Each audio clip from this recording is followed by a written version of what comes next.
Robert Kiyosaki là một doanh nhân, nhà giáo dục và là nhà dự báo tài chính.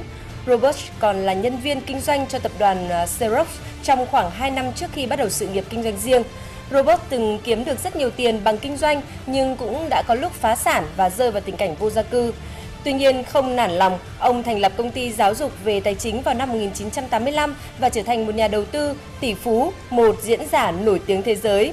So the last thing I want to talk about debt is one of the best investments I made because I started off with no money like most people. You know, my first investment was a little $18,000 condo in Hawaii, and I made a whopping $25 a month.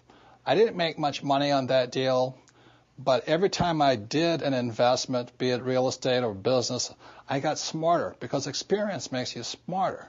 So I started with just a little $18,000 unit. I broke out my credit card. I paid the $2,000 down payment with my credit card, so it was 100% finance. Now, most experts will say you, that's stupid. You don't do that. But if you know what you're doing, you can do it. A number of years ago, I bought a $7 million commercial building. I paid for it with zero down. And every month, after everything is paid for, it puts about $30,000 a month income in my pocket, or $360,000 a year for no money down. So that is the price of having a good education or a bad education. A good education is knowing the good debt versus bad debt and how debtors can win if you know what you're doing. I don't know what the heck with people think about money, but that's what I get a lot of is kind of this, well, you know, money's not spiritual. I'm just saying it's your attitudes, you know, a person's attitude towards money. I make a lot of money, but I give a lot. You know what I mean? It goes to biblical principle, the more you give, the more you receive. So when I meet somebody who's doesn't have any money, it just means they're not giving something. Yeah. You know, so a lot of times there's people who would like more, but they're not giving anything. Yeah. So they're like my poor dad. You know, he belonged to the labor unions, and he wanted to work less and get paid more. Well, that's anti-religious to me. Yeah. If you want to get paid more, work more, give more. That's how I see it. Discipline I had to get into was I'll always pay myself first, even when I had no money. And when I have all these bill collectors calling me, I use them as inspiration. You know what I mean? Really? Oh, when they're hounding, the government's hounding you, bill collectors calling, because I've been broke, so I can understand what it feels like to be broke. When those guys are calling you, instead of, you know, shrinking and going into the shell and eating my pizza, Yeah. I use it as motivation to go out and make more money. So I use my bill collectors as motivation, and that's why I paid myself first, even though sometimes I wasn't What would you pay paying. yourself? I always bought assets. I'd buy a house or I'd put money in the bank and things like this. But it was just a habit. Exactly what you're talking about. It's up here. It's about changing the way you think. You see, That's what the whole book is about. That's it. Because we're our biggest asset, we're also our biggest liability. But the common wisdom, the old intelligence idea is to diversify. And what I believe in is something else, is increase your financial IQ, your financial intelligence, and instead focus. And what focus stands for is this.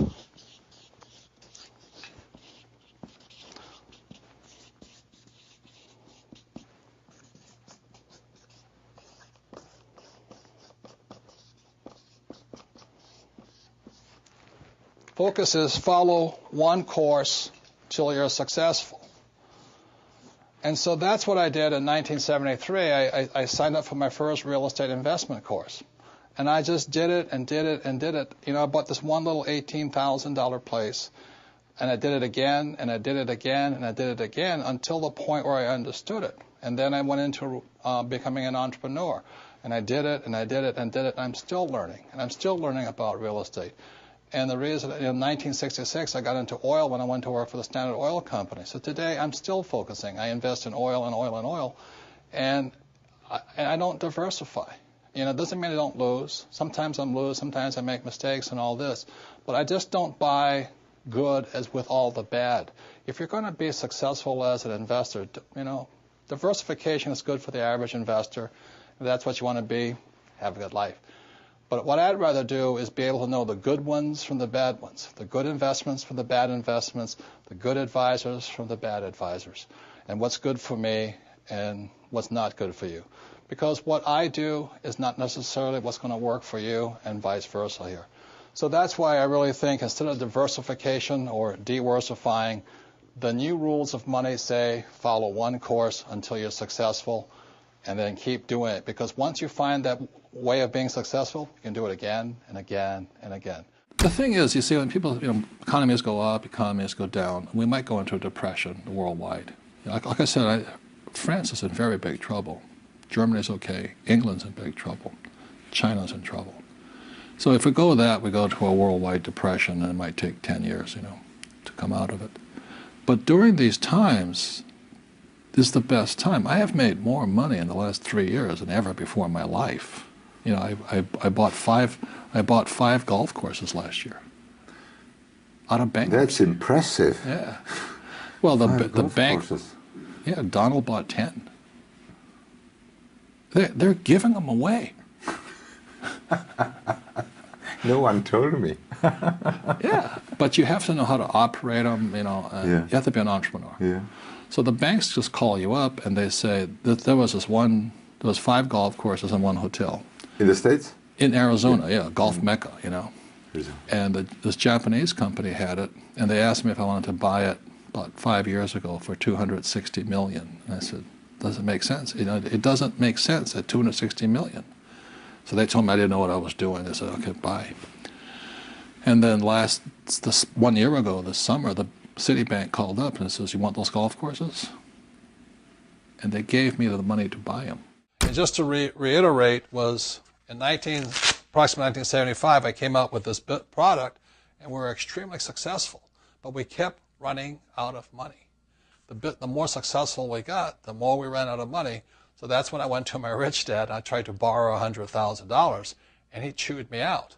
He says, why would I invest in a dumb product when you have a bad business? And so that's when he began teaching me the next level of my entrepreneurial education. It's not about the product, it's about how to design a business that doesn't need me to keep raising the capital. In other words, how do you design a business that keeps raising money automatically? And today the Rich Dad company is cash rich. Cash keeps pouring in because the ability to raise money constantly was designed into the business. And once again, this is the diagram. This is the BI triangle. These are the 8 pieces that make up a business. When a business is hurting, oftentimes it's because one of these 8 pieces is missing. For example, many times people say, I have a great product, but their legal is really bad, or their communication systems are bad, or their audit, their internal order processing is bad, or the manufacturing is bad, or the marketing is bad, or they have bad cash flow management. Another part of your financial IQ is to know there's 3 types of income. So if you're going to say work hard, most people are working hard for earned income, and that's what these guys are working for. The trouble with earned income in America, your tax rate's approximately 50%. Whereas Warren Buffett says it's a shame that his secretary pays a higher percentage in taxes than he did, although he makes billions of dollars. So when you say to a child, go to school and get a safe, secure job, you tell them to work for earned income, the worst type of income. The second type of income is portfolio income. And today, as I speak, and they're trying to change this, it's about 20%. And portfolio income is generally known as capital gains. So if I buy a stock for $10 and I sell it for $50, the $40 gain is taxed at 20%. Or if I buy a house for $100,000 and I sell it for $200,000, that's a capital gains type event. So you pay a lot of tax for that. And the third type of income, which is the best type of income, excuse me, I can't spell again, is passive income. And this is income that just comes in on a regular basis. One of the reasons I am wealthy and was able to retire at a young age is because I worked hard for passive income, not earned income. I don't flip real estate generally, not portfolio income. I don't flip stocks. I want passive income. So today, the new rules of money, it's important to understand what are you going to school to become, ES, entrepreneur or investor, and what kind of income you're working hard for, earned, portfolio, or passive. And if you know what you're doing, you can pay 0% taxes legally.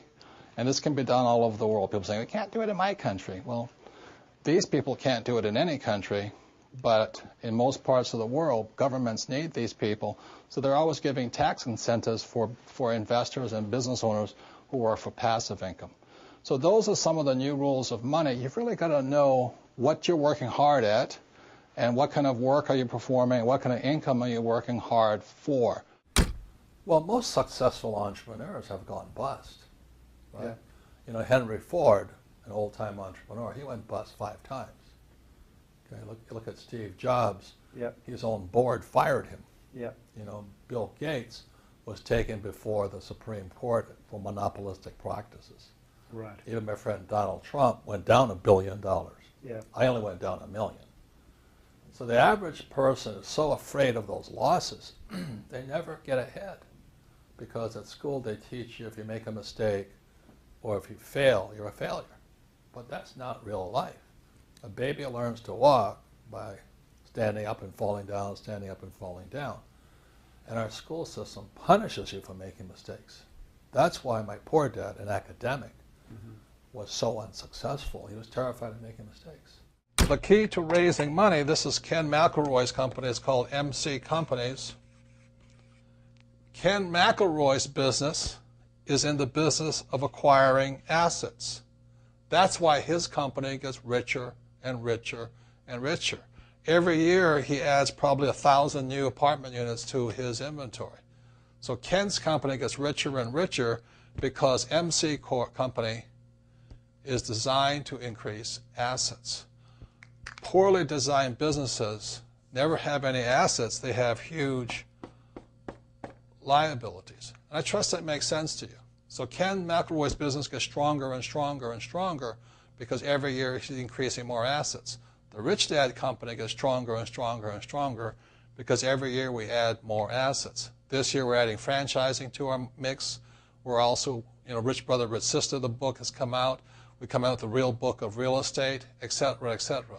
And every one of those products every year continues to send money into our product. So that's an idea of a well-designed business. If you have a well-designed business, I don't care if it's for real estate or making, cash flow board games. If it's well-designed, investors will give money to you because this is a well-designed business. I think the big mistake is I hear so many people say it's important to save. That's ridiculous. And the reason that's ridiculous is because what happened in 1971 is crucial. In 1971, the U.S. dollar stopped being money. In 1971, the U.S. dollar became a currency. And what that meant is Richard Nixon, in 1971, the president, took us off the gold standard. That's like giving an alcoholic free rein to the bar, or it's like giving somebody who can't control their spending unlimited credit cards. So what's happening is all the savers today are losers. The problem with 1971 is that the federal government keeps printing money, so the value of your money keeps going down. So these people, I'm saving, and if you notice, as the value of the dollar goes down, prices go up. So they call this inflation. You look at in 1997, oil was about, I think, $10 a barrel. 10 years later, it's about 135 a barrel. So they say it's inflation, but really what it is the dollar's value coming down. So savers are getting wiped out today. So just keep saying to yourself and to your kids to save money, that is not the new rule. That's an old rule. So a very big problem for most people is stop using the word save and use the word hedge. You've got to hedge your money, hedge against losses. Like when I buy a stock, I put a hedge in. I put a stop loss or a put inside of it or a call, whatever I'm doing. I want to stop it. So today, I don't save money. I'm hedging. So in 1997, I started investing in oil, gold, and silver. So as the dollar dropped, oil, gold, and silver went up. So I'm not betting so much on oil, gold, and silver. I'm betting against the U.S. dollar. And that's why this idea that you're going to tell people you need to save money, that's really, really an obsolete idea, because the idea went obsolete in 1971. The U.S. dollar in the last few years has lost almost 80% of its purchasing power. And the prediction is, because this has happened throughout history, it happened thousands of years ago with the Romans, with the Greeks, with the Germans, with the English, the Japanese, and the Chinese. Every time they've made money into a currency, something you could print at unlimited, every time that has happened, the currency has gone to its true value, which is zero. So I am afraid as this economic volatility continues, the savers who were operating by the old rules of money are just going to get wiped out because the purchasing power of their dollar is going to go down. So even if the bank's paying you 5 to 10% interest, you can't keep up with the banks printing money. So that's the old rule of money, is saving money, and the new rule is hedge. You've got to be able to see what's coming up as something else is coming down.